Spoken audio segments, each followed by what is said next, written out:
আৰু আছে নেকি আৰু আছে নেকি আৰু আছে নেকি আৰু আছে নেকি নাই নাই নামি দে আছে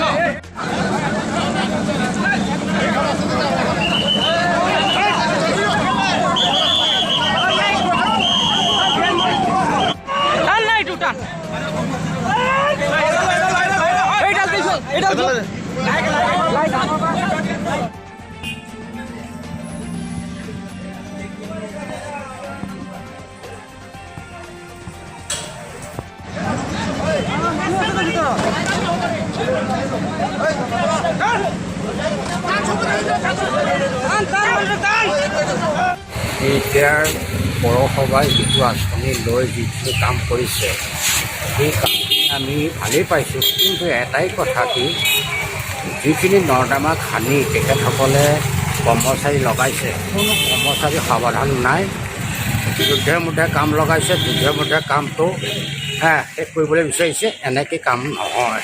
গতিকে আমি এই কামটো দেখি আমি বহুত দুখ পাইছোঁ আৰু পৌৰসভাই যাতে এনেকুৱা কাম ভৱিষ্যতে নকৰে তাৰ কাৰণে আমি সতৰ্কবাণী সকলোকে আমি আজি ইতিমধ্যে দুজন মানুহ ইতিমধ্যে নৰ্দমাত মৃত্যুৰ সন্মুখত হ'বলগীয়া হৈছে। গতিকে পৌৰসভাই যাতে দ্বিতীয় দিন যাতে এনেকুৱা যাতে নহওক তাৰ কাৰণে আমি সকলোকে অনুৰোধ কৰিম। আজি এতিয়া ধৰক ড্ৰেইন বনাই থাকোঁতে ৱাল ভাগি পেলাই আজি সেয়া ড্ৰেইন বনাই থাকোঁতে ৱাল ভাগি দুজনৰ মৃত্যুৰ সন্মুখীন হ'বলগীয়া হৈছে। এইটো কিয় হ'ব লাগে? পৌৰসভাই বা ঠিকাদাৰে গুৰুত্ব কৰিব লাগে বা গুৰুত্ব দিব লাগে। আৰু তেখেতসকলে কোনো গুৰুত্ব নাই। তেখেতসকলে ক'ৰবাত বহি তেখেতসকলে দিনটো টাইম কটাই তেখেতসকলে নিজৰ হাজিৰাটো পূৰাই নিজৰ স্বাৰ্থটো নিজে পূৰাই আছে। আৰু আজি এতিয়া এজনৰ ভৰি ভাগিছে আৰু এজনৰ মাথাৰ ফাটিছে। সেইটো কিন্তু আমি দেখি বহুত বেয়া পাইছোঁ। কিন্তু ট্ৰেইনত কাম কৰি থাকোঁতে দুজন মানুহ আপোনাৰ ৱালটো ভাঙি পেলাই পৰি যায়। আৰু তেখেতৰ মানে এজনৰ মাথাটো ফাটে আৰু এজনক চাগে কঁকালত দুখ পাইছে। আৰু দুজন আছিলে ন? দুজন কেইজন আছিলে? শ্ৰমিক অকল দুজনে আছিল নেকি? লেবাৰ দুজনে আছিলে?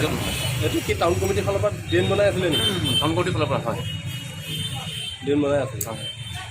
সেইকাৰণে পৰিলে বাৰু এনেই বেছিকৈ খান্দি দিয়াৰ কাৰণে পৰিছে নেকি? বেছিকৈ খান্দি দিয়াৰ কাৰণে মানে শুনিছোঁ আৰু বেছিকৈ খান্দি দিয়াৰ কাৰণে ৱালটো ভাঙি পৰি যায়। শ্ৰমিক দুজন ক'ৰ কিবা গম পাইছে নেকি?